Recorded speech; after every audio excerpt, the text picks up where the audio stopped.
ಬೇರೆ ಒಂದು ಪ್ರಕರಣದ ಬಗ್ಗೆ ನಿಮ್ಮ ಒಂದು ಅಭಿಪ್ರಾಯ ಹೇಳಿ ಸರ್. ಎಲ್ಲರಿಗೂ ನಮಸ್ಕಾರ. ಈಗ ಇತ್ತೀಚಿನ ದಿನಗಳಲ್ಲಿ ಸಾರ್ವಜನಿಕವಾಗಿ ಒಂದು ಪತ್ರಿಕಾ ಮಾಧ್ಯಮದಲ್ಲೂ ಕೂಡ ಒಂದು ಹಣಗೆರೆಕಟ್ಟೆ ದೇವಸ್ಥಾನದಲ್ಲಿ ಒಂದು ಟೋಲ್ ಗೇಟ್ ಥರ ಮಾಡಿ ಅನಧಿಕೃತವಾಗಿ ದುಡ್ಡು ಕೀಳ್ತಾ ಇದ್ದಾರೆ ಅನ್ನೋದೊಂದು ಮಾಹಿತಿ ಬಂದಿತ್ತು. ಅದ್ರ ಪ್ರಕಾರ ನಾವು ಪರಿಶೀಲನೆ ಮಾಡಲಾಗಿ ಅಲ್ಲಿ ಗ್ರಾಮ ಪಂಚಾಯತಿ ಮುಖಾಂತರ ಟೆಂಡರ್ ಬೇಸ್ಡ್ ಮಾಡಿದ್ದಾರೆ. ಬಟ್ ಒಂದು ರಾಷ್ಟ್ರೀಯ ಹೆದ್ದಾರಿ, ಒಂದು ಸ್ಟೇಟ್ ಹೈವೇ, ರಾಜ್ಯ ಹೆದ್ದಾರಿಗೆ ಯಾವುದೇ ಒಂದು ಪ್ರೊವಿಷನ್ಸ್ ಇಲ್ಲ ಆ ರೀತಿ ಮಾಡಲಿಕ್ಕೆ.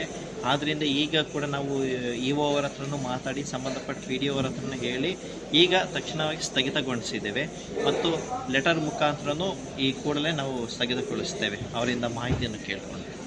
Thank you sir. ಒಂದು ವರದಿ ಯಾಕಂದರೆ ಭಾಳಷ್ಟು ಬಾರಿ ಮೌಖಿಕವಾಗಿ ನನಗೆ ವಿಚಾರಗಳು ಗೊತ್ತಾದಾಗ ನಾನು ಮೌಖಿಕವಾಗಿ ಅಧಿಕಾರಿಗಳಿಗೆ ತಿಳಿಸಿದ್ದೆ. ಬಟ್ ಒಂದು ತುಂಬ ಚೆನ್ನಾಗಿ ಎಲ್ಲ ಪತ್ರಿಕೋದ್ಯಮ ಮಿತ್ರರೆಲ್ಲ ಹಾಕೊಂಡು ಅದು ತುಂಬ ಬೇರೆ ಕಡೆ ಎಲ್ಲ ಸ್ಟೇಟ್ ವೈಡ್ಗಳೆಲ್ಲ ಹಾಗೆ ವ್ಯೂಸ್ ಎಲ್ಲ ಬಂದು ಒಂದು ಜನ ಇಂಪ್ಯಾಕ್ಟ್ಫುಲ್. ಈಗ ಯಾಕಂದರೆ ನಮ್ಮ ತೀರ್ಥಹಳ್ಳಿಗೆ ಭಾಗಕ್ಕಷ್ಟೇ ಇಲ್ಲ ಸೀಮಿತ ಅಲ್ಲ, ಹಣಗೆರೆಕಟ್ಟೆ ದೇವಸ್ಥಾನ ಬೇರೆ ಬೇರೆ ಭಾಗದಿಂದ ಎಲ್ಲ ಬರ್ತಾರೆ. ಅವರೆಲ್ಲ ಈಗ ನಮ್ಮ ಇಲಾಖೆ, ನಮ್ಮ ಸ್ಥಳೀಯವಾಗಿದ್ದವರು ಇಲ್ಲಿಗೆ ಅಧಿಕಾರಿಗಳು ಸಿಗ್ತಾರೆ.